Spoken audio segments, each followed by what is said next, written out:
ए ए ढकेलू तू समोसा कहाँ से लगला हवा हम ना समोसा ने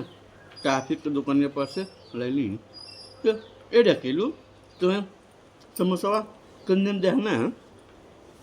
मैंने 6 रुपया कर देना है ए ढकेलू तू हमें आधा समोसा दे देना तो हम तुमके बिहार ने खाड़े दे देबू हम नहीं देबू हम तुमके समोसा नहीं देबू ए ढकेलू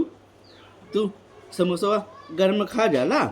हम ना घर में समोसा खाए ना एक दिन ने हमारी जीविया कट के गिर गई लाल है घर में खैला नहीं ए ढकेलू हम बताई ना समोसा ने तू हमें जब देबा ने तो हम अब सजाओ मंगा के तुमके दे देबू आधा हम समोसा नहीं दे हम मरचाओ खाई ना देखा मैं इसका खा ही जा रहा समोसा देखा ना तीत लगाता मरचा मरचा नहीं खाए कि मरचा खावा ना तो कुछ और हो जाए तो के ये ढकेलू मरचा खैले ना बाबा सिर हो जाला बकोई ना हम ना वो वाला मरचा नहीं खाइला लाल वाला हम समोसा खा सकते